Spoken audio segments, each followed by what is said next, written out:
Welcome to the Town Board Workshop meeting for July 10th, 2014. Please rise and salute the flag.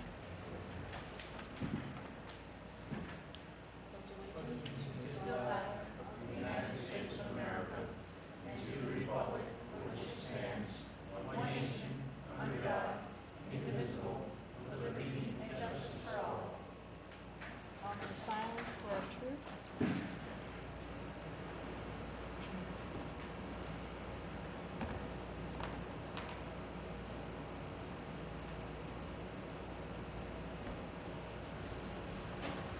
Emergency exits are to my right behind the town clerk and also the door that you came in.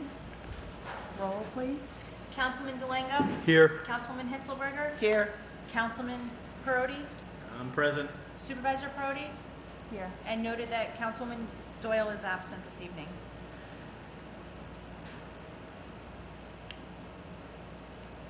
Public comment? Tom?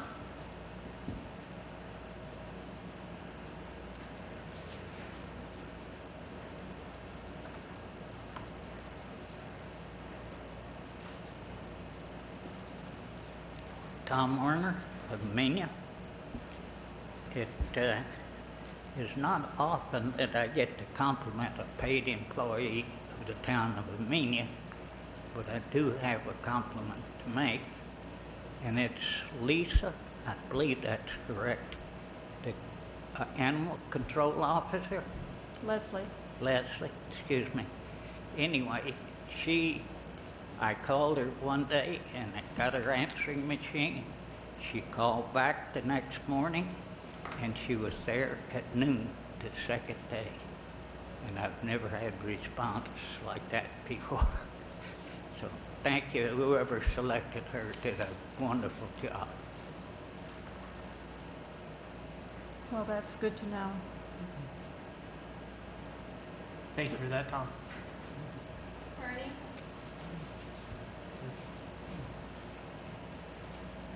Marnie Hansel, Amenia. I just want to take a moment of your time to publicly thank the 911 people who showed up at my home last month to take my son to the hospital, and to thank the driver of the ambulance. It's nice to live right in back of her. It makes it speedy, you know. So I want to thank publicly everyone. They were very, very speedy getting there and did a marvelous job, very, very professional. So I want to thank them publicly for that. So thank you and good night. Thank you. Fire and Rescue does a wonderful job. Is there any other public comment? Larry? Question, public comment? Yes.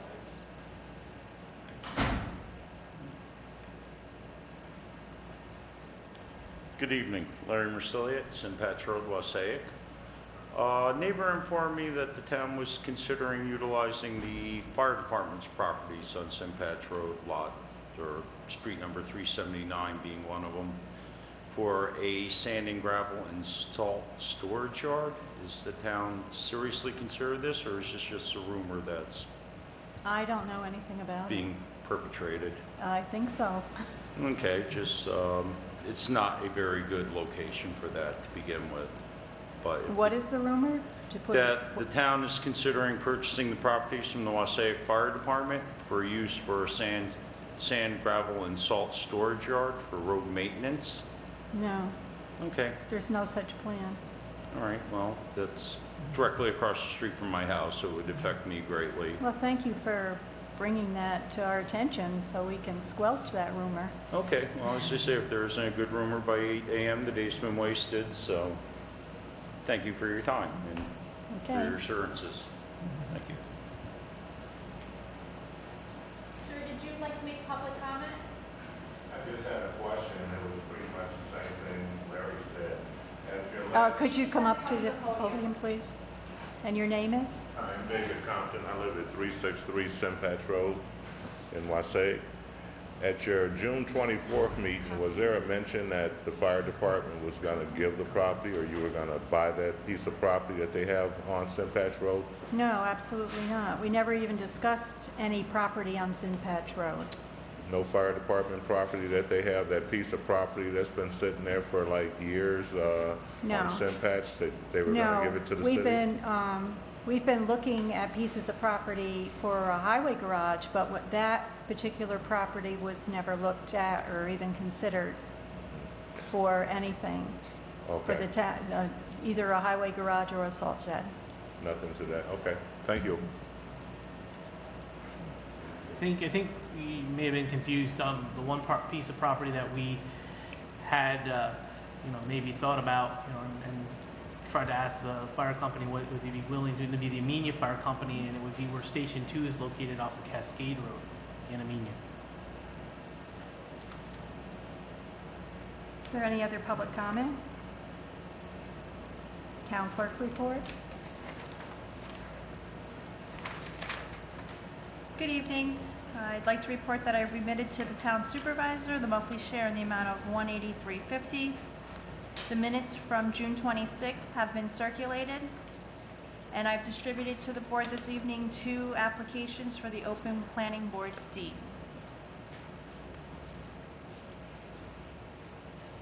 I've spoken with Nora Fontaine, who'd like to be part of the interview process, if an interview process is going to happen. Do you want to set up interview times? Yeah. I mean, all the I know applicants, Vicky won't be back to the 18th, so I don't know if you want to wait I would prefer to wait. until after She should then. be Yeah. part of it. Okay. You know, she has a But our definite- next meeting isn't until the 24th, so, Well, when she's back the 18th, you said? right. So let's check with her on the 18th, what her availability is, and then see if we can schedule one. Okay. Is there something that works best for the rest of the board that Monday through Thursday, so that I can ask her if it works? It's, started at 7:30 and I can make any night. Monday or Wednesday would be fine. I'm available anytime. Mike? yeah. whatever. Anytime? So I'll just Anytime. let her know that the board's able to meet anytime if she wants to pick the day. I'll send the email to everyone. Okay. Okay. And that concludes my report. Now, Did you want to approve the minutes at this point? has everyone had a chance to read the minutes? Yes. I have not. You haven't? Do you want to loan them to me quickly? I'll read them.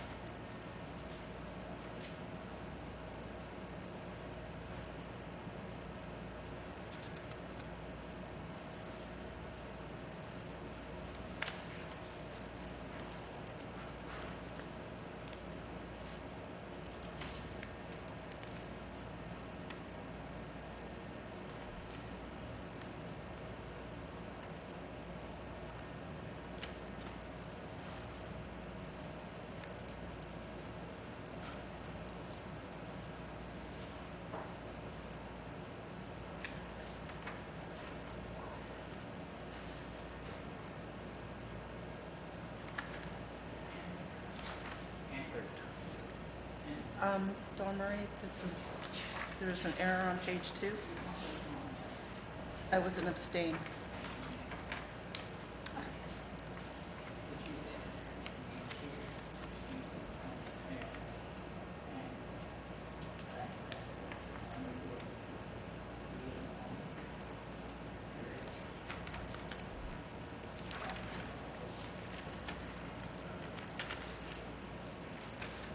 That's the only change. Thanks, Victoria. I move that we accept the minutes with the correction with the abstention by Gretchen. I'll second.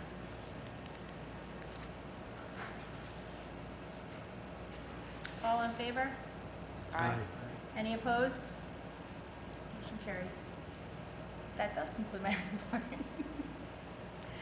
Highway Department report, Stan will be Vic- giving a report next meeting. Marco asked if he could go up. He has an appointment For to the get to. committees? Yeah, do you want to do water right now? Sure. Okay. I just wanted to announce that there wasn't a highway report. Thanks. All right. I emailed all you. Hopefully you all got it. Usage in June down slightly. No major issues. Nothing going on in the area. This has been a very quiet month. So I apologize. I missed the water committee meeting yesterday. I had other obligations that I had to attend to. And I wanted to clarify the reports so you guys all understand them correctly. I think one of the biggest misunderstandings was you saw 100 or 0 reads. Do you understand that report? No. Okay, good. I'll explain it. The 0 reads, and if you look at it, it's broken into categories of how many days there were 0 reads. That is over the course of the quarter. That is not on that day that we had 100 0 reads. On that day, we had 25 0 reads. Out of those 25, 17 of them, possibly 18, I'm just waiting for confirmation, were empty businesses or homes, either foreclosures or people in nursing homes, elderly people and such. We had 25, that was 25 0 reads that day, not 100. 100 was over the course of the 90-day period, and if you break it out, 38 of them, I think it was, I don't have the sheet in front of me because I just had the hard, raw data. I believe, if you can correct me if I'm wrong, 38 of them were 35 days or more, but then most of them came back on. Obviously the 17 or 8, possibly 18 didn't. The other ones were between 2 days and 7 days and 10 days and 15 days, so people on vacation. End of the school year, end of the quarter, end of June, beginning of July, so you got people going away on vacations. It happens, and it happens almost every quarter. We have some 0 reads.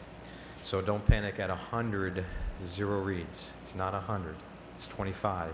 17 of them were accounted for, possibly 18.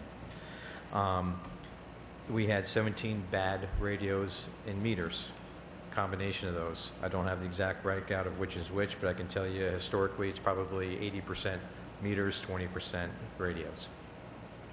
We had 3 radio IDs that were somehow between last quarter and this quarter.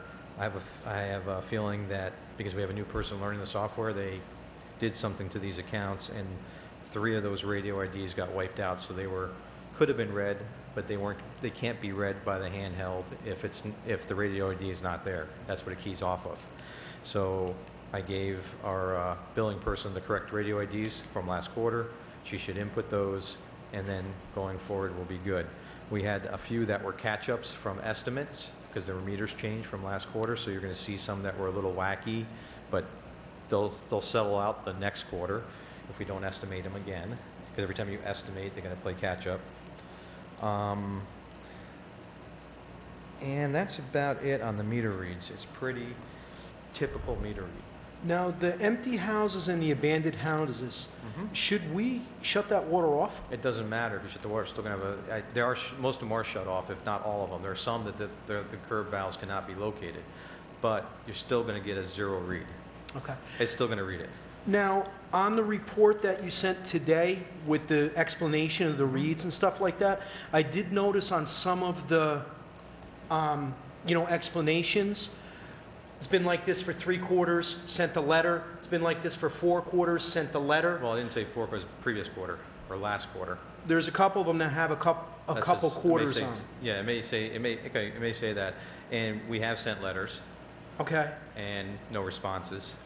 So no response. What do we do then? Oh, we just keep on reading? You tell me. Okay. Because I have done this in the past where we said we were going to put a $500 non-readable fee on. And boy, did we get responses. Since we have stopped that, it's been, majority of people still respond, but you're going to get the people that won't. Okay. And I do have some of those. They will not answer you. Can you get me a list of those that we've been trying to get a hold of? Sure. If you could get me a list of that would help. Okay. All right. And then we'll figure, what we're going to do with it.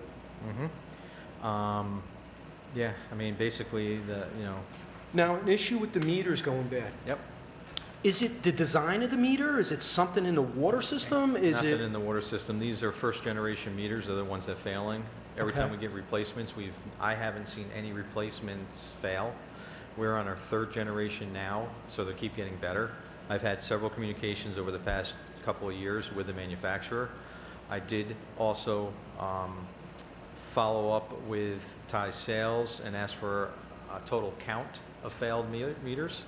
And I also asked for a meeting with the manufacturer again, because I was making progress with them until the end of last year. They kind of fell off, and I'm not going to go into reasons why, but there's my suspicions why they fell off. They stopped communication, but they did admit to me at one point that there is a design fail, and it is the manufacturer. It's not Thai Sales. Thai Sales has done everything possible to get us meters as replacements ahead of the curve.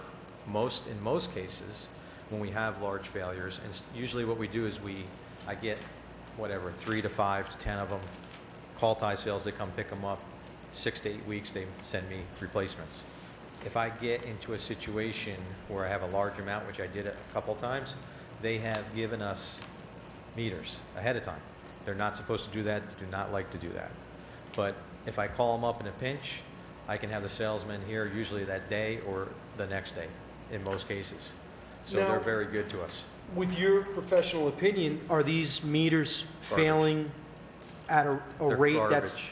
They're not garbage. acceptable? Unacceptable. I have done 2 years of survey data on these meters, have responded to surveys. That's why Neptune contacted me directly, why I was so unhappy with them, and I will never recommend them. I gave them 0 ratings across the board in every category. Census has always been a good manufacturer. They cost a lot more, and I believe that's probably why we didn't get them, because of the funding and stuff that we had back then. You have 2 manufacturers that are on the lower end, and Neptune is trying to improve. They are getting better, but they're not. What's the compatible. warranty on them? I believe it's, I want to say 10 years on the meter, and I believe 15 or 25 on the radios. And the On the radios are radio. battery operated.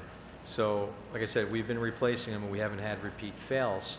The problem is we're trying to flush out all of the bad ones. The bad ones. And I can tell you approximately, we have probably done, I'll have an exact number tomorrow, but I'm going to just say ballpark 50 plus meters that Left. we've replaced out of 300. Have you had any of the replacement meters go bad? Or? I have not had any replacement okay. meters go bad. And we're on the 3rd generation now. The 3rd generation meters are nice because we can actually get some more functionality out of them. We can track day-to-day usage on them. Data When, logging is called. when they're warrantying these meters, are they doing anything with labor? No, and that was the other thing that the manufacturer said they would cover labor, and when we start getting there into that, all conversations stopped at that point, and that was the end of last year. November timeframe was the last email response I got. So I called a meeting again for tomorrow, and we'll see what happens. I haven't got a response yet from the Neptune manufacturer, but I did get a response from Thai Sales that they absolutely will give us the information and help us, and they always have. They've tried to contact the manufacturer and gotten nowhere with them. So they're not very happy either. But I guess Initially, Marco, when were these meters put in the first place? before I started, probably 2006 or 7, I want to say, Okay. somewhere around that time frame. It was before I started. Another company from New Jersey did the installation. There was grant money, I believe, or something. I don't know if Mike knows, right? That was for the funding for these, not for that manufacturer, but probably, but to do this upgrade. And Neptune, they probably went out to bid, probably accepted the lowest bid. We got what we got. And here Well, we are. Yep. Here And we I've been are. complaining about this for many years. I've been saying this, that we've had problems with the meters and radios. The radios have failed on a less frequent rate, but they do fail. And we have had a few several failures. But meters, I have never had a quarter where I never had a fail. Let's put it that way. If Ever. you can keep us in the loop with what's going on with Neptune and stuff, because Victoria, I think if might be worth write a letter to Neptune through the lawyer. Yeah, right. Yeah. And Yeah. I mean, Just- they, and they just- have to respond. They can't They have just to ignore respond. us. just so you know, like I said, in the very beginning, the first maybe year, 2 years probably, I think it was 2 years, I did not charge for replacing the meters at all. And when they started getting out of hand and my contract was being questioned about what my obligations were is when I started charging. It probably would work out to your benefit if you can recoup that, right? So Yeah. you can save all those receipts, and you have all the invoices where we can go back to the manufacturer Can and you recoup send me that. all the contact information for Yeah. Neptune? Yeah. Yep. Absolutely. So we'll see how the conversation goes, and I'll send you guys the information. And I would like to have. They're not going to come here. They'll do a teleconference. So we'll do a teleconference with Well, them. I don't care, but they have to contact us somehow, Yep. some way, Yep. And if or and else they'll be talking to the Attorney General's I office. think that is wonderful. I would think that's wonderful. So let's try to recoup the labor costs. The meters, there's no recoup on because they replace them under warranty. There's no problem with that. And then if we can identify the 50 that still haven't been replaced yet, maybe Well, try there's more to than 50 that haven't been replaced. There's probably 200 that haven't been replaced. that haven't been replaced yet. Like I said, there hasn't been a quarter yet. I haven't had a fail.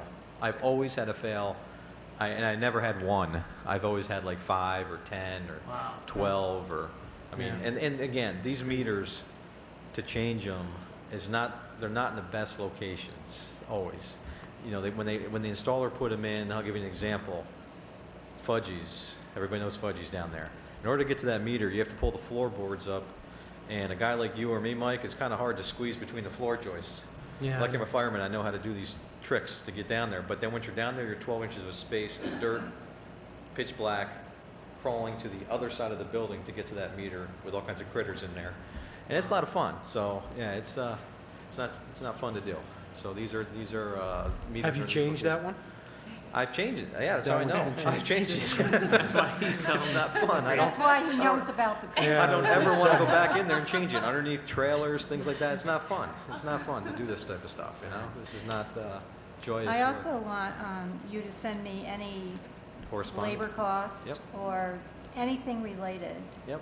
And just to confirm it too, you'll have it. And I'll go that all through Karen, so we can make sure that you have what you paid for. I'll go through that with Karen to go through all the invoices throughout the years whenever a meter cost has been associated, and I would like to have that all submitted. I know they were talking about they would only submit up to $35, and I said absolutely not. That's not close to covering the cost of it. So we're going to have to go after them for because my rates are very low compared to others, and they were wanting to replace $35, and that's not acceptable. Not acceptable. If you're replacing that many, that's Yeah. that's unacceptable. We Yeah, need like I to said, get- this has been ongoing for years. When Norm used to be on the board, we used to go out and change meters and radios in the cold, ice cold weather out there and doing them and stuff, so he knows about them since day one. But I know there was a suggestion if you wanted to go out and do a read, you're going to read exactly, don't even waste your time, it's exactly what, there's nothing you can do to change it. You drive around, the radio picks up what it picks up, and there's no way to go around it. So it's, I say, if you want to do it, God bless you, but it's not going No, to I change mean, anything. what we talked about last night, there were so many, you know, from the way the reports looked. Right, It and was it's- like, my idea was, let's grab the reader and see if it's reading now. You know what I mean? just Are gotta they read the- intermittent reads? Are they just dead completely? Yeah, you gotta just understand the reports. That's why I wanted to break it out Yeah. for you to understand. So it doesn't look as bad as you saw 100 zero Yeah. reads. It's Could it be 25 that day, 17, possibly 18 An vacant issue houses. with the reader? Is there an issue with the reader? No. No, I can tell there's no issue with the reader because the reader works. I can tell by looking at these reports by the error codes that come up. I can tell you if it's a bad radio, a bad meter. I can tell you that. It's not the reader. Sometimes you can trick the radio to come back on. They turn themselves off if they sit idle for too long. They're not supposed to, but they do. And what you do is you just run a magnet over it and it will fire the radio up again. You can get a read. So if I have a bad read, I usually stop, wave our magnet, which is on the antenna on the radio, over it, and usually we'll fire it again, fire it back up. In these cases, it never did. They're not dead. doing- The radios are dead. So without the radios, you can't read. The only way you can read a meter is if you go down into the physical location and get a read, then you have to input it manually. And then you have to hope that people are home. And when the meter fails so that you lose the reading. The third generation meters, I'm told, because I was talking to Thai Sales, they hold the last good read when they Okay. fail. So you don't have nothing. You have the last good read. Yeah. Okay, and also with those you can do data logging, which means you can pull, if you activate it correctly, you can pull a log of usage over, I want to say a 30-day period, rolling 30 days. So it will wipe off the last day as it goes to the 31st, and it'll just keep giving you that, and you can look at that historical data of usage. So if somebody swears that, which we get all the time, they have never used that much water, we can show them that they have. Yeah. And the deli was right on target for what we said it was going to be a month and a half ago. So it was 30-some thousand gallons, not the 100,000. So it wasn't the meter, it wasn't anything else. It was the toilet that was running another water usage that was leaking.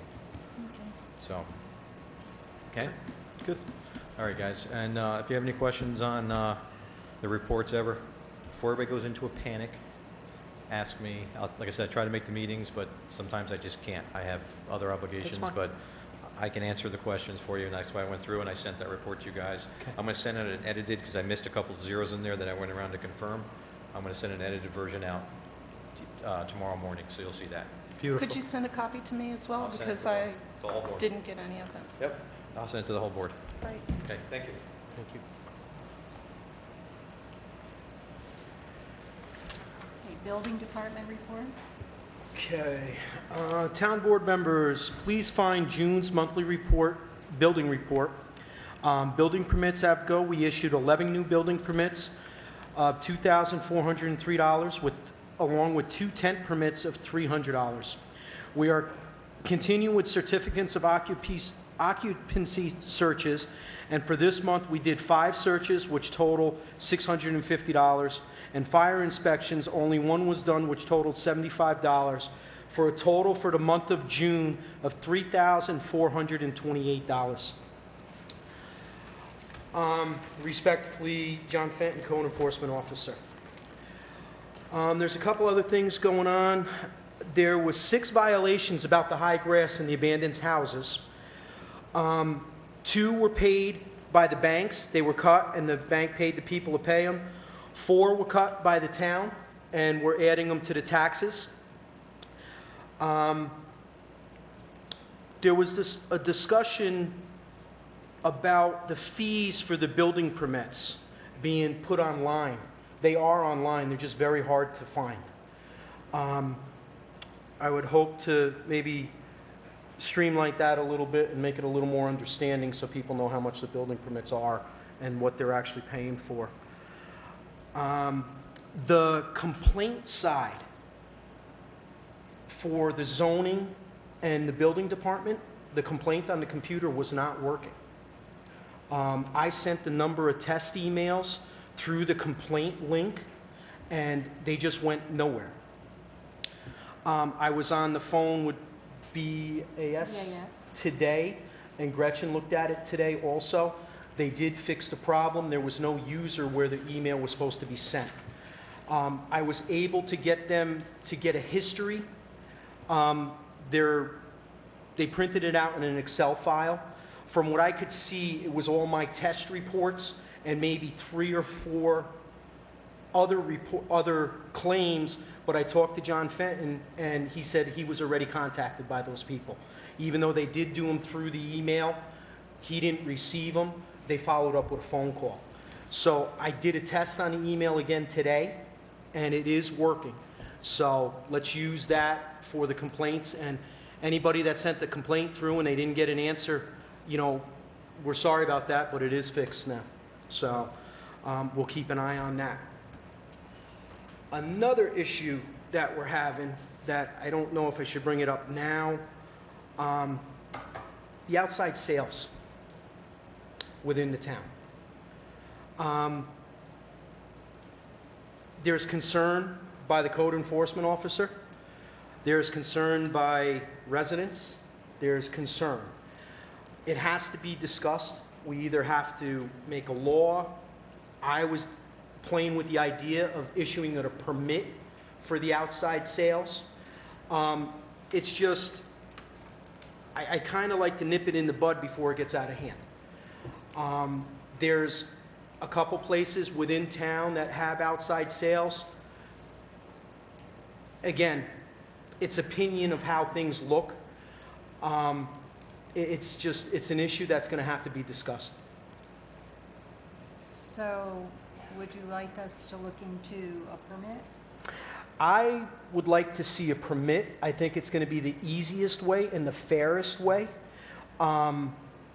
because what's good for a farm stand might not be good for an antique store.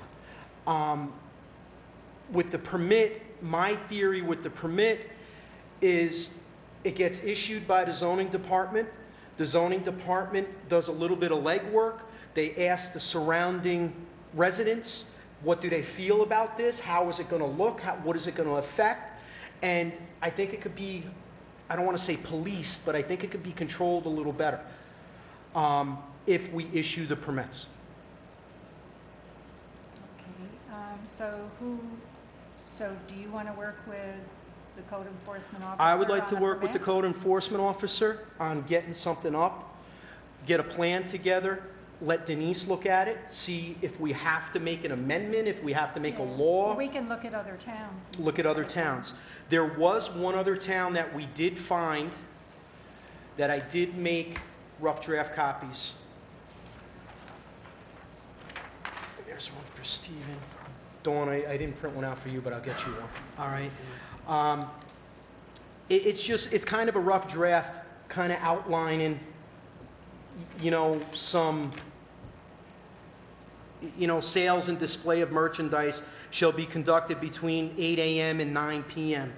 Merchandise must not block a sidewalk or pose a threat to pedestrians.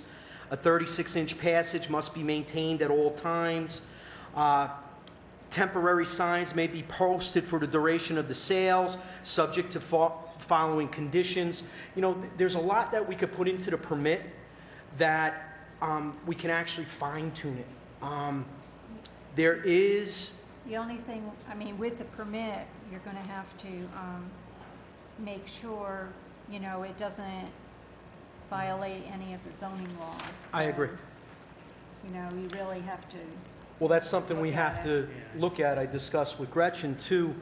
Do we need a local law to have the permit? Does the permit have to be attached to a local This is law? just an example, right? Because it says residential here. Yeah. $5, are we going to charge people that have It's- a yard sale, they're going to have a $5 permit fee? Steve, that's why it says rough draft up top.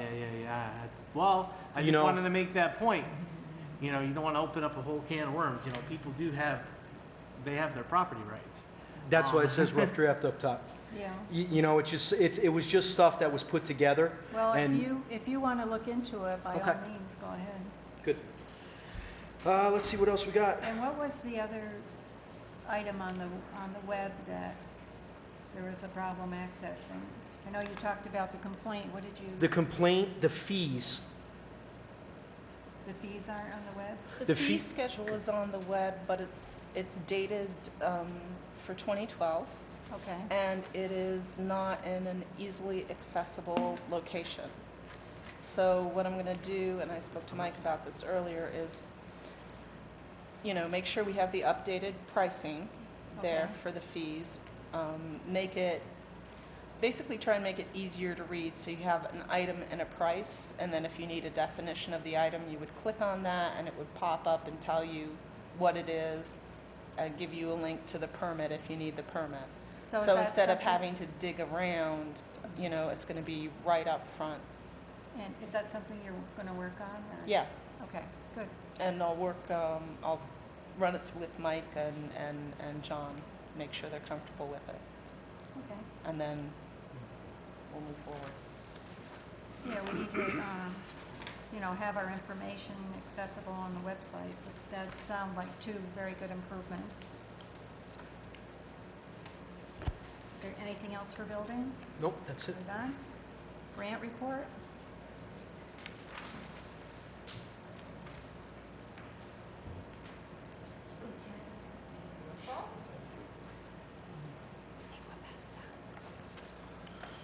Good evening, Town Board. Been pretty busy. Since I did report to you last time that the Main Street grant was completed and closed out. Erin Kinney visited. She wanted some follow-up materials, which we provided. The building inspector did his final inspection. We forwarded that to her. I gave her before and after photos. The town has been fully reimbursed for the grant. And we, in talking to Erin, we also, she had suggested it's a good idea to summarize the accomplishments of the grant in a press release, which we prepared and shared with her. It was very factual, basically stating the grant amount, that 3 buildings were renovated, and that the streetscape, the components of the streetscape project. So, I'm glad that that is done, and I think it has had a positive impact. Hopefully, this publicity will help the town in its pending applications before the state for our new sidewalk to Beekman Park, which is currently being considered under the consolidated funding application. We applied for $181,000 under 2 grants, the Market New York and the Empire State Development Funds. We also met with George Pop of the Rural Development, the federal USDA.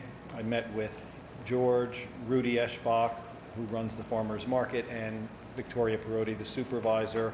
We, at the time, were trying to finalize the budget and the narratives. We had provided Mr. Pop with the financial information of the town, and he went to Syracuse and did an analysis of the town, and as it turns out, although we did clear the hurdle for income in terms of being a low to moderate income community, he felt that because of the town's financial condition, which is actually healthy, that we could afford a project like this on our own, and that a grant, we would not be eligible for this particular program. So we did withdraw it. However, in going over regulations for the NYSERDA grants, the existing facility program, we realized that at least the kitchen equipment would be eligible for an existing facilities grant through NYSERDA because all of the equipment would be energy efficient. So we would like to pursue that as a way of getting at least the equipment for this, and it would, you know, it is something that's needed, an electrical upgrade. We would propose in the existing facilities grant to have an electrical upgrade and have purchase energy efficient kitchen equipment, and we would also seek funding to repair the windows in the gym, which is where the people would, in theory, be sitting to eat if there was an emergency. And it also was recommended in the energy audit that the town did, that those windows get, excuse me, made more energy efficient, particularly the ones that are facing the courtyard are in the worst shape, and repairs are needed on the ones for the east side. And there was a report done by CT Mail in 2012 that had a cost estimate for that work of about $12,000. So we would incorporate that into the kitchen grant, into the, you know, doing the windows. So it would be about a $40,000 grant proposal. You can apply for, actually we're thinking of applying for the maximum, which is $60,000, because there are other pre-qualified incentives that the town may be eligible for in doing these electrical upgrades. NYSERDA will give us rebates if the town were to do this, because in theory we will be spending less on your utility bills because of all these energy efficiency measures, some of which have already been done. We got a grant from NYSERDA, and much of the work that was recommended has been done, like the new lighting. There's new energy efficient lighting in Town Hall. There's new exit signs, and also some insulation work was done, all that was recommended in this audit. But more does need to be done, and NYSERDA does have a lot of money available for these types of projects. So that was something that we've been doing. We also set up a meeting with a representative from NYSERDA who will be coming here July 22nd to help us determine what our options are for the larger picture of the heating and ventilation concerns, because there's been a lot of different proposals, and we thought that perhaps they could help us just by giving input, or perhaps doing a feasibility study of what would make the most sense for this building. What time is that meeting going to be on the 22nd? 1 o'clock. 1 o'clock. PM? And so I listed the other grants. We really are focusing on you know, the kitchen grant and the town hall and the side downtown Amenia, but also the existing grants of the trail to the train.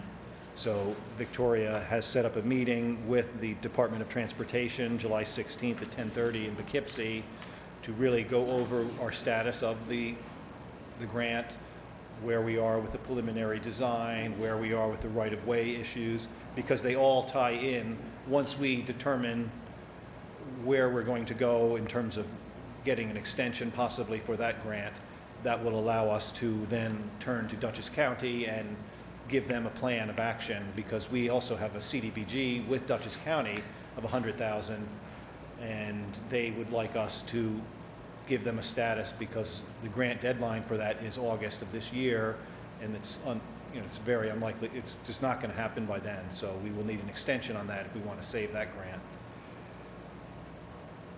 And the Dormitory Authority grant of $100,000 is also dependent upon progressing this design report to the stage of right-of-way where the town actually owns the property where the trail will be placed. One of the things that we are doing to address the Dormitory Authority, we're trying to get a contract with the Dormitory Authority. We've gotten approval for the grant from Senator Ball, and it's being administered by the Dormitory Authority, but we do not have a contract, so we can't draw down funds yet. So that's what we're trying to do, is get a contract. And to do that, we need to document all of our funding sources. So I will be working with the town clerk to do that and others, just to make sure that the town board has already endorsed this project, has committed $120,000 as a local match.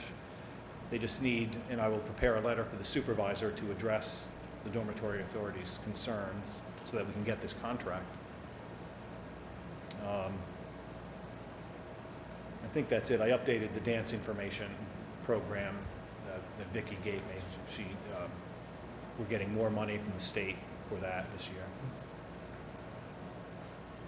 So if you have any questions, I think we've been very busy. I've been coming in diligently working on these projects. So I'm here more often too in the afternoon if you need to have any questions or anything. I have a question, Mike. Is it possible for us to get a copy of the grant report prior to the meetings so we have a chance to look it over and find out any background information we need before you come? Yes, I'll do that. That would be very helpful, and I'd appreciate it. I'll email it to the town board. That would be terrific. Like a day or so ahead of time? Yeah. Okay. Thanks. So, I think that was all covered pretty much. Yeah, pretty much. All right. Thanks. Thanks, Mike. And we have Mike Kelsey. Let us know the latest and the greatest from the county legislature. I'll try to do my best. Definitely the latest. I don't know about the greatest, but I have 3 items I'll mention today that we did in the month of July. It's short and sweet. First is we approved the Dutchess Community College budget. There's no increase in tuition, and there's no increase in the county share to the college. We also, Dr. Conklin has retired officially. We gave him a commendation for his many decades, I think it was 20 years, that he served as president.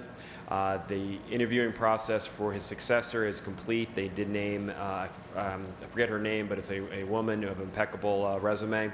Of all the resumes we looked at, hers stood out. She also interviewed well. She is a background in secondary education out in Norwalk, Connecticut, and so she'll start August 1st. There'll be a new president there. Second item that we did concerned the solid waste department. We passed a local law which updated the rules and regulations regarding the enforcement of hauler licenses as well as separation of recyclables. We had, if you remember, the last 2 years we've given we appointed a Deputy Commissioner of Solid Waste, created the staff, and adopted a solid waste plan that has a goal of 90% of recycling. So as they're going out trying to do their job, they found that the law, which is 20 years old, was not up to date and they were having difficulties enforcing. It's a number of haulers that are unlicensed that are operating out here, and so they came back and said we need revisions, and so we adopted those changes. Also on the solid waste front, The contract expired with Covanta, who had run the Resource Recovery Agency for the last 20 years. The Resource Recovery Agency, which is a public authority, went out to bid, and they did make a selection of a new operator, and a new contract went into place as of July 1st. The contract itself is quite voluminous. It's on the website. I'm slowly making my way through it, as is the county. Member of the RRA is a public authority. We appoint them, but we don't have the say to enter into the contract.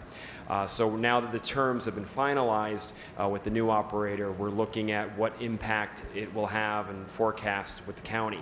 If you recall, if the Resource Recovery Agency does not make a profit, the county has to meet the loss, and it has been as high as $6 million in 2010. This year it's about $50 million. So we want to obviously monitor where we think it'll be so we can do our own budgeting. Third item is we did pass a local law that changed the Constitution and the purpose of the Youth Board.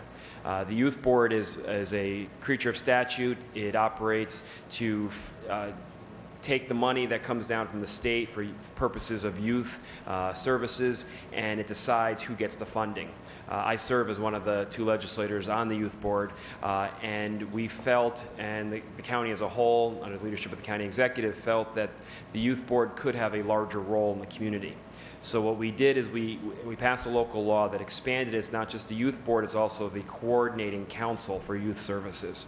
And what that means is we're going to change the membership and make it more inclusive, and we're modeling it after the Criminal Justice Council. Criminal Justice Council has a DA, the sheriff, public defender, the judges. It has a huge component, everybody involved in criminal justice, each month meeting and looking at issues as it relates to the jail, criminal justice system. The Youth Board and the Coordinating Council will now look at dropout rates. We'll look at incidents of neglect and abuse. It'll look at substance abuse. It'll look at recreational opportunities, maybe have forums in communities and find out what the needs are, and then try to address those needs as it concerns youth. So I think it's a good step in the right direction, and we're going to start to staff that come September. And I think there'll be a lot of good things that can come out of that council. So those are the 3 items that I have, and I'll open it up if there's any questions, any of those, or anything in county government. Yes. Can I do it from here? Well, could I go? I don't have a problem. I'll repeat your question if you want to. Yeah. Okay. Dee Barrett, who you're acquainted with, made a trip to the DSO and brought a delegation for it. And yet town has not been entertained with any man. I'd like to know what she's doing. Okay, the question for the people at home was that Assemblywoman Dee Barrett went down, visited Taconic DDSO for a purpose, and you don't know the purpose. And I'm not going to be able to shed much light because I don't know either why she may have gone down there. I don't know the status. I'm not able to answer. I don't know if anybody on I the would board is. suggest you call her office. I'm sure someone will tell you. Yeah. It's not a secret. She had sent me a vote. Anything else for me? No. Okay, then I Nothing. will be away in August, but I'll be back in September if that. I just want to say it was good Yes. seeing you at the parade and, Oh, thank and you. everything.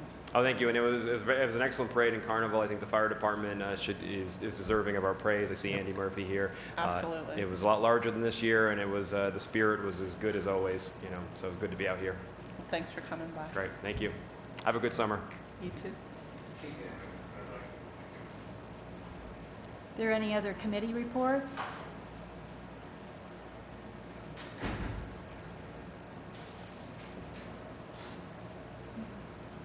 Okay, the next item on the agenda is bookkeeper's office procedure change update. There have been many newspaper reports regarding allegations of cash transaction misuse for municipalities and businesses. And I wanted to let the taxpayers and everyone knows what internal controls we have put into place in with our accounting.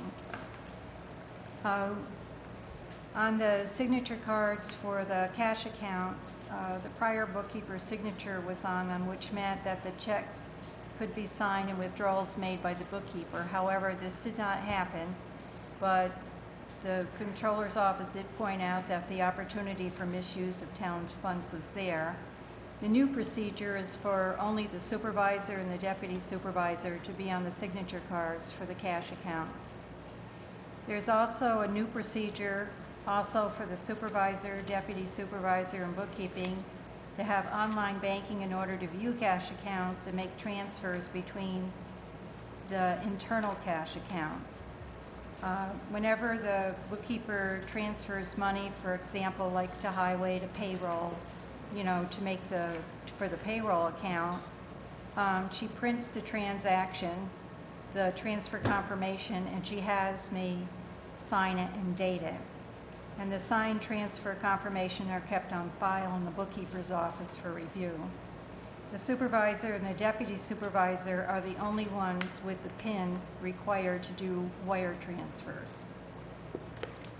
One of the resolutions adopted during the January reorganization meeting, resolution number 23, was to authorize the checks be signed for the supervisor by a device commonly known as a check signer.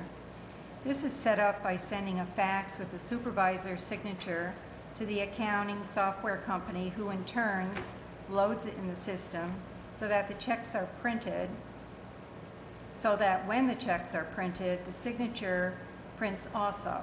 Prior supervisors use this feature. I have chosen not to use this automated feature, and I sign every payroll, voucher payment, and escrow check. In my absence, only the deputy supervisor has the authority to sign these checks. Monthly bank reconciliations are done by the same person hired to do the town clerk monthly bank reconciliations, who is Jennifer James. In addition, she will have to go over the 2013 bank reconciliations to find out what there's $602 and $131 discrepancies are in the payroll account that were identified by the municipal accounting, Cedar and Company. Any money checks taken in by the bookkeeper, by the building department or recreation, anyone handing in monies are given receipts for, you know, the amount of money that they give to the bookkeeper in order for her to make the deposit. The Comptroller's Office risk assessment study of the town of Amenia accounting procedures identified a problem with only one individual doing the entire voucher process of receiving, entering, and payout. The new procedure is after the Amenia Town Board reviews and signs the vouchers that have been numbered and coded, the bookkeeper keys the amounts into the vendor accounts on the enhanced business system software. When the process is complete, an abstract, which is a list of vendors and amounts to be paid, is printed and numbered. The vouchers and abstracts are given to the town clerk for review, who verifies the name of the vendor and the amount of the voucher and checks to see if it corresponds to what is on the printed abstract list. The town clerk signs the abstract, recording that she has reviewed the voucher, vendors, and rates and found them to match. It is only after this process is complete that the town board authorizes the supervisor to pay the claims. This is the recommended procedure by the Comptroller's Office, in which we have been following monthly. For our cash accounts and our annual audit document, the prior bookkeeper printed out the entire general ledger, put all the pages in binders with tabs, and brought the binders to Cedor's office for them to sift through for the information they needed. When we were required to do the annual audit update report in February, I asked for an extension for to April 30th, so that we would have plenty of time to go through everything. I asked Cedar and Company to come here to get the information they needed for the annual financial update report. In addition, while they were here, I also had them look at the cash accounts and the journal entries. As a result of that review, journal entries for 2012 and 2013 had to be done and have been completed by the current bookkeeper. I have asked Cedar and Company to come in on a quarterly basis to look at the cash accounts and to see if everything is posted correctly. So they will be back in August. Another resolution that was part of the reorganization was for the town board members to do the audits for the town core, both justices, the chief fiscal officer, the town clerk, and tax collector, by asking designated questions that are listed in Town Law 123 and documenting the answers. Most other towns have their municipal accountant actually come in January and do this audit and look at the cash account, see if all the appropriations are correct and all the journal entries. And starting in January 2015, I would like to start this process as well. And That was a really good summary of the changes that we've been making, Victoria. Do you think you could write that up or just copy that off Sure. and send it to us so we all have it and stay on the same page? okay. Thanks. Transfer of funds. Resolution number 24.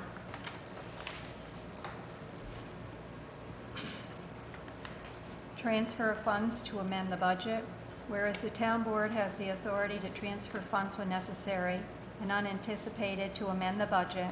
Whereas the town budget line 1.097306.1.600 bond anticipation note needs an increase of $41,000. Whereas the town budget line 1.019004.01.060 special item CE landfill PL needs a decrease of $41,000 for a long-term debt to M&T Bank for New York State EFC financing payment. And whereas the estimated revenue for the town board budget line 1.002680.01 insurance recoveries should be increased by $633.28. And whereas the following appropriation items be decreased: 1.071104.01 Amenia Park CE by $390 and 1.016204.01.062 Building CE maintenance by $243.28 for expenses covered by insurance payment. Whereas the town budget line 1.080201.01 planning personal service requires an increase of $9,000, and 1.080101.01 zoning personal service requires an increase of $2,500 for salary expenses. Whereas the town board budget line 1.080204.01 planning CE requires a decrease of $11,500 to move funds from contractual expense to salary line items in anticipation of payroll costs to the end of the fiscal year. It is further resolved that the town board authorizes the transfer of funds necessary to amend the budget. And I make that motion. I have a question. Why are we Discussion? Yeah. going over with the planning and zoning Actually, by $11,500 from what we budgeted? actually, the funds were in the wrong line. They were in the wrong line? Okay. Yeah, because I was wondering that myself when she was saying. Because I mean, we were When she real said- particular about it when we went over the budget last year. So when I saw that, I was like, Yeah, I had her print out what had been posted to the planning CE line last year, and it was like $1,400 worth of expenses, of odds and ends of things like a BAS payment and, you know, odds, and it wasn't, so I'm like, well, why do we have $12,000 more in that line, and we're short in the, they just put it in the wrong, it was. in missed the- it by a number. Yeah, right church, wrong pew. Okay. So we just put it back where it belonged. Thank you. I'll second it.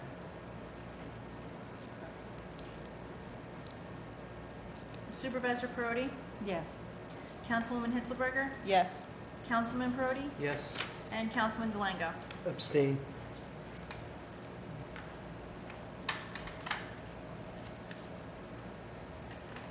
Okay, and then I have a response to a zoning complaint we received at the last meeting.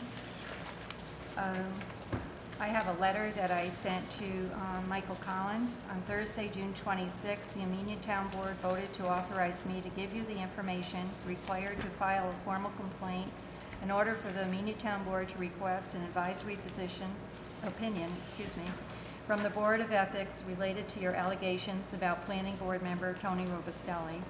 Chapter 15 of the Town of Amenia Code of Ethics under Section 15-2A definition states board means the town board of the Town of Amenia, any other administrative board, commission, committee, or other agency or body of the Town of Amenia comprised of 2 or more officers, meaning the Planning Board, Zoning Board of Appeals, Recreation Commission, Workforce Housing Board, Board of Ethics.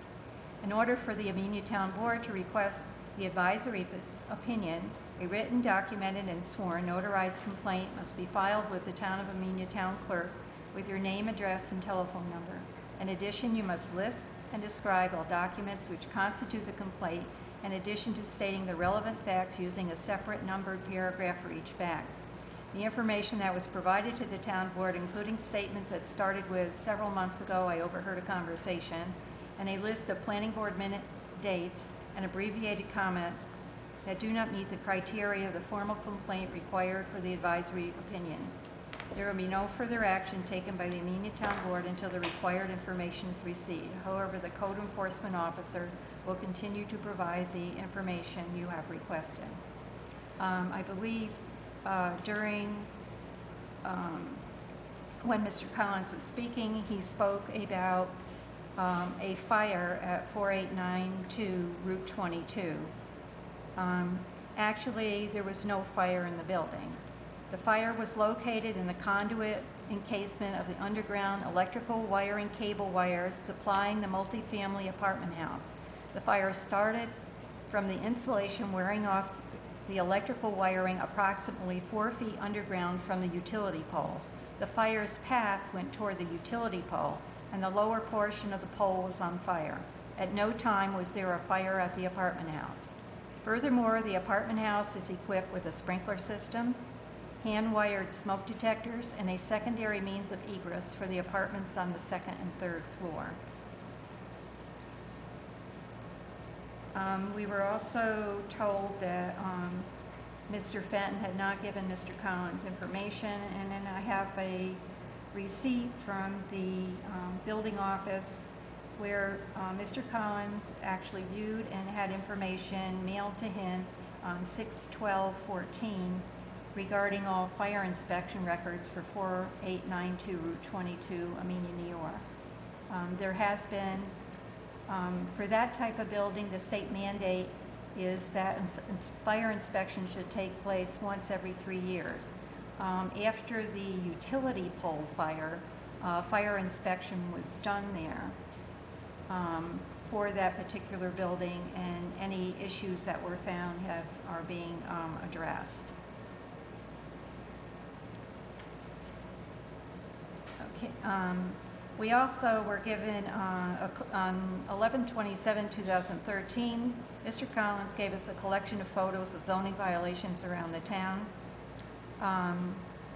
Robustelli's broken window located at 3306 Route 43, action taken. They received a notice of violation, and Mr. Robustelli had the window corrected 45 days later.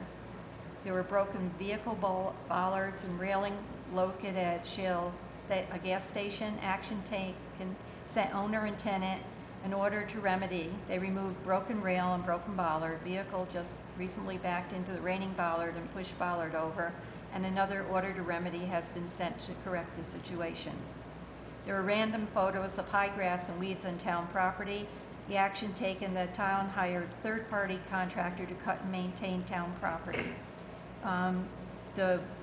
Whatever fees that there were that the town paid to maintain the property were put on the person's taxes so that the town would get the money back. Temporary political signs randomly displayed around town. There was no action taken. Mr. Collin also complained about the new business located at Mr. Robustelli's establishment located at 3997 Route 22, Wassaic. The business is the bar, restaurant, dugout. Mr. Collins stated the sign was illegal and the business was not approved. Statement is incorrect. The owners of the dugout submitted a sign permit, went in front of the planning board. Approvals were granted February 2014. With respect to the new mobile gas station, the owner wants to remove any old signage and present new signage when they are ready. So all of these particular issues are being addressed through the building department. Any and all information he has requested through FOIL has been provided to him. The information that he gave the town board where he wanted us to proceed with the dismissal of Mr. Robustelli were planning board minutes from October 3rd, 2013. Tony Robustelli asked about the stockade fence. Mr. Osterhaus added this to the plan. Tony Robustelli asked what type. I mean, these are the type things that the town board was given where Tony Robustelli made comments during the planning board, which as a planning board member, he would be expected to do.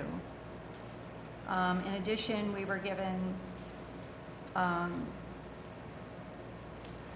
paragraphs that said, several months ago, I overheard a conversation where it was said that the planning board member, Tony Robustelli, commented about a lighting or signage on the new deli. I thought to myself it was likely unfair because he is partial owner of a property that has a deli. I mean, these were the kind of statements that we were given and expected to act upon and immediately dismiss Mr. Robustelli from the planning board. After speaking with the town board and also having a conversation with George Mudge, who was head of the ethics committee, I received information from him regarding what was required for any conflict of interest complaint. So if Mr. Collins gives me the information that is required for an advisory opinion, then the town board will act on any complaint that we are given with the exact dates and, you know, more relevant information that is needed. Victoria, I noticed in the, when I was reading through the ethics manual that they require the information to be submitted to them on specific forms. Did you give him a copy of the form that he needed? No, because we have to complete the form. Okay. He brings the complaint, you know, in the format that I told him to the town clerk. She gives it to me and the town board has to do the form. Okie dokie. Because I asked Mr. Mudge about the process, because there are 3 different forms and I wasn't sure which one we were supposed to use, but he said either B or C. Okay.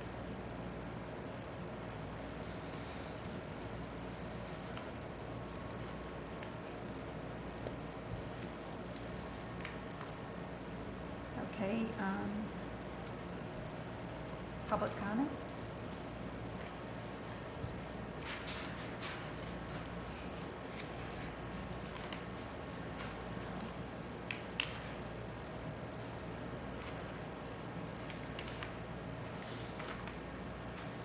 Tom Werner again.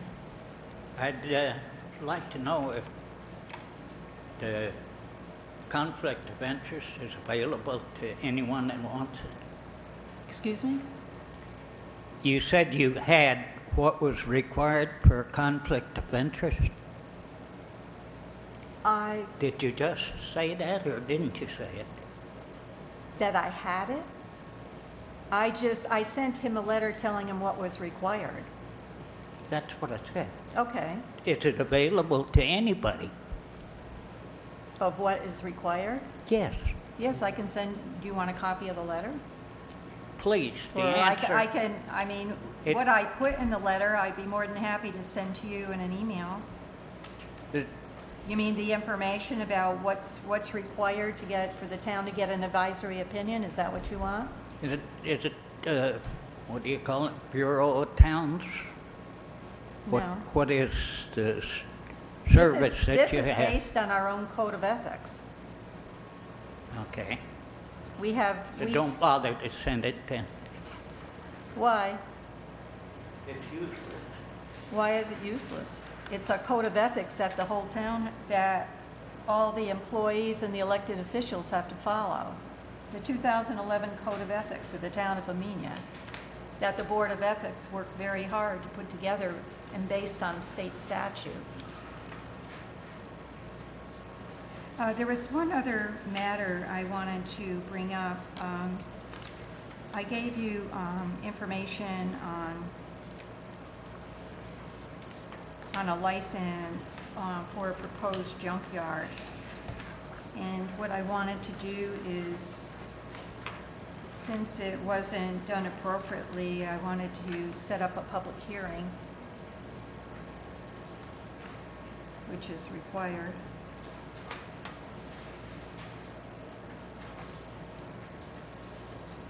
Since what wasn't done appropriately? Well, the junk dealer's license is a resident. It's not a junkyard. The address on it. The one that the town clerk signed off on? Right. Because this person comes in every year and just renews his license, Mm-hmm. but apparently sold the establishment. So he has a license for somebody else's business? No, he tried to get a license for his residence. So he had a business at location A with a license, and then this Yeah, year all he of- came in and said, renew my permit, but the address has changed. Well, the thing is, all the prior junk dealers, all the prior licenses only had Route 22 and did not have a specific address on it. All the prior ones that, I was asked to add the 911 numeric to the license. This has been an ongoing matter. We renew the license every year. He comes in, asked to put in the numeric. Okay, I mean, I would think the property owner knows his address, took the information, and valued it to be at trust, and I added the numeric into this year's license. A week later, I was contacted by the actual The new property. owner. The owners now of the property that would normally be displaying that junkyard license in their window, saying that, you know, they've purchased the property last month. What do they need to do? Because now that they're the property owners, they're supposed to apply for one. And I said, well, it was obtained last week.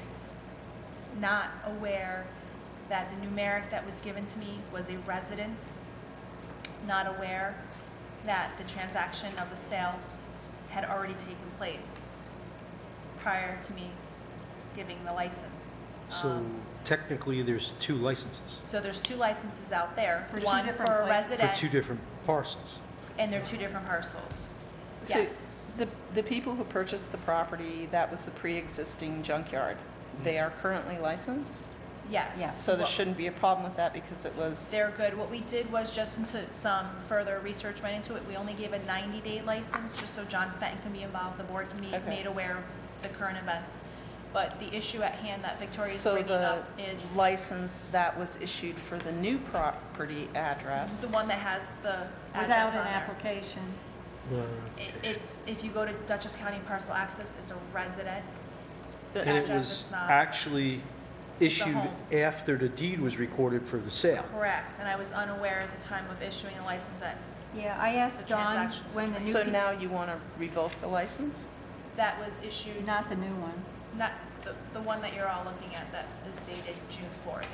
That needs to be Do you want to revoked. revoke the license that you issued for the residential property? Yes, And can we do that?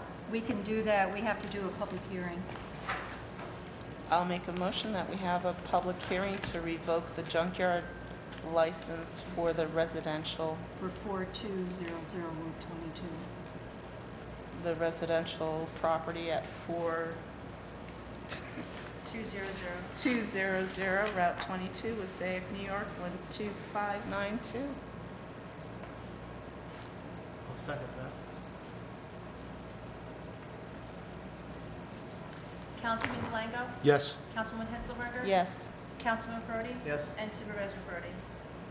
Public hearing will be on the 24th at 7 o'clock. Yeah, and then we'll just send them through proper process. If they want to do this, let them go through the proper process, and we'll just fix this. Yes, because there's no application, so either.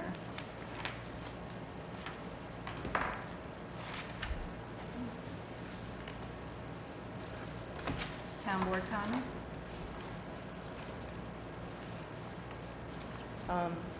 Tomorrow's at 5 o'clock on 13 Lake Amenia Road, the Garden Club of Amenia is hosting a wine and cheese Meet the Gardeners. It's a free event open to the public, and everyone is welcome to attend. And on Saturday, the Garden Club has their Hidden Gardens of Amenia tour from 10 to 4. Tickets are available online at ameniagardens.com, or you can purchase them in the Four Brothers parking lot starting at 9:30.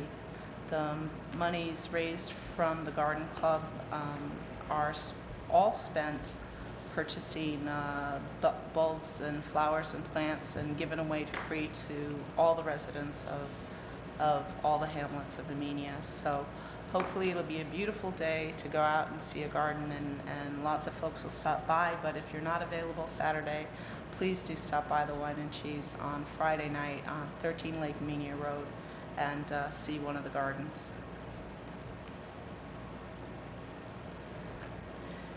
I just want to let you guys know that we have the daily fair event schedule for the Dutchess County Fair, which this year is going to be from the 19th to the 24th of August, rain or shine, from 10 a.m. to 10 p.m.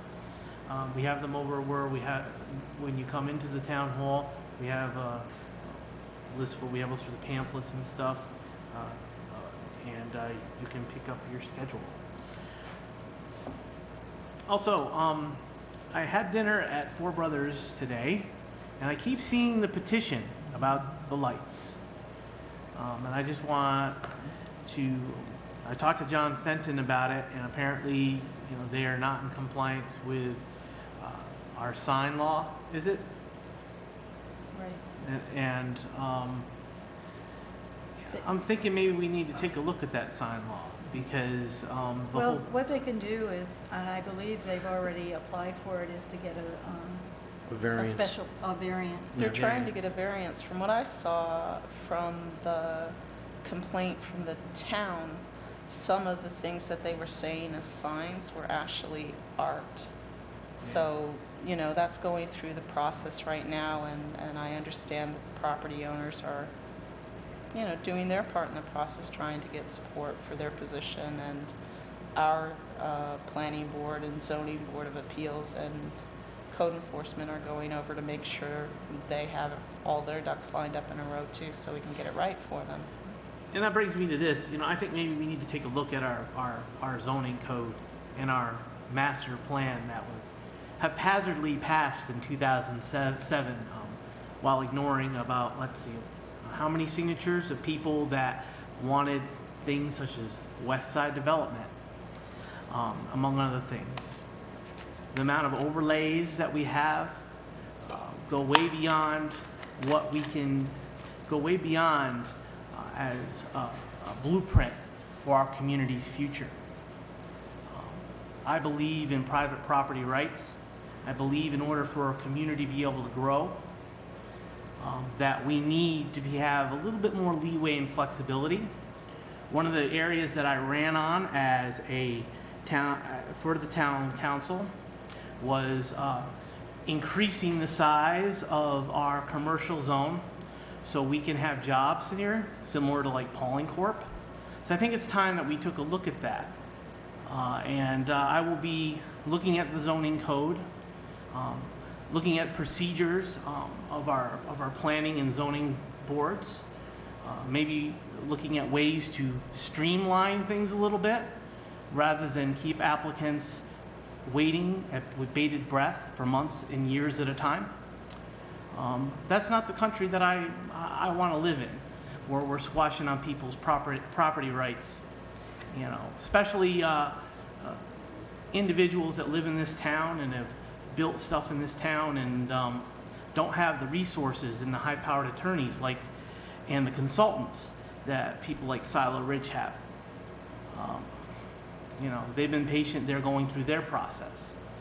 But as a board member, I think, what we need to do is we need to take a look at our master plan, because there were a lot of people in this town, in this community, that disagreed with the scope of regulation within it. And those are my comments.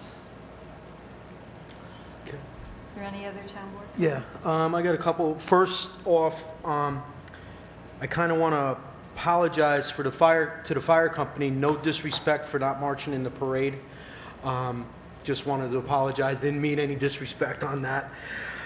The second thing, I was contacted today about the information for the animal control officer. I sent an email out. Annette did answer back to me. It was corrected. But it brings up another point. I know we talked a couple months ago about the website, about going over it, making it more user-friendly and stuff like that. Which I've been working on. Which we've been working on. It's just, when things like this happen, is there a procedure to update the website? Do we have a policy? Is it supposed to be done by Annette, or is it supposed to be done by Gretchen? I mean, is there a policy so one person doesn't think it was updated, he thinks the other one did it, and no one done it? You follow me? Well, Annette is Victoria's staff. Okay. So I would imagine that if you need her to do work for you, that you would ask Victoria for that. If you're looking for a website update, you can always just shoot me an email and I'll do Well, I the guess update. that's my question. What's the policy for updating the website? And that's a question I have as well. Here we are paying BAS all of this money, and then you're voluntarily doing these updates. Right, Yeah, I'm but what she's doing more front-end updates. What I'm using the money that we're paying to BAS for is for the heavy programming updates and back, and I'm very carefully choosing, which ones we get each month in order to make sure that we don't go over that monthly maintenance fee that we're paying them. But if you need, like I said, if you need an update, just shoot me an email and I'll get it done. If it's an urgent one, let me know. I guess, What, do you want to be the contact person for all the updates? Because I know sometimes Annette, she tries to put the update in and she thinks it's there, and then she goes back and it isn't, because, she can manipulate the website, not as she Yeah, she can't. just has like a Yeah. front-end interface. I go. Yeah, she just, has back like few a real layers. basic knowledge where you know more of the. I mean, I don't mind doing the updates at all. I have no problem, and except for the last one Dawn Marie sent me because I've been busy with a garden tour. I didn't get it up yet, but I usually get them up same day request. Okay, well, as they come into her, then I'll just have her send them to you. Is that all right? Yeah, Okay. if she can. all right, so I guess get that up was there. my question. So Gretchen's the go-to person on the Right, website? yeah. Okay. Okay. One other thing, in light of this junkyard ordinance, we should probably go over procedures and policies for issuing permits. Are they being, how's the information being checked? This is a Where- license. A license? It's different. Why? Because the license comes from the town clerk's office, permits Which come isn't through coming code from the board. enforcement. What do you mean? Dawn Marie's town clerk's office is separate from the board. It's her policy and procedure for issuing licenses, not ours. I'm just saying we should probably go over it so something like this doesn't happen again. Or it's not, we don't There's do only that. one in town. There's only one Well, in town. There's If you- only, to make it clearer, so maybe the public can understand, there's only one junkyard in town. And when he asked me to put the 911 address in, who would think, with the information you have in front of you, that the 911 address was gonna be his personal home? Yeah, we It have, was a mishap in the office.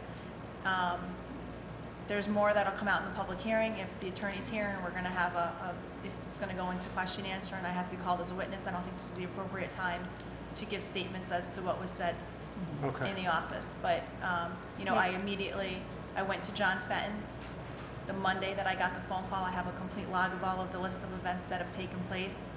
And it finally went to the supervisor when I was looking for a follow-up from Mr. Fenton as to what's going on. And Well, the thing I went is, to the supervisor at that point. So basically, It's what his you're saying, you opinion. were duped? yep, Okay. pretty much. Okay.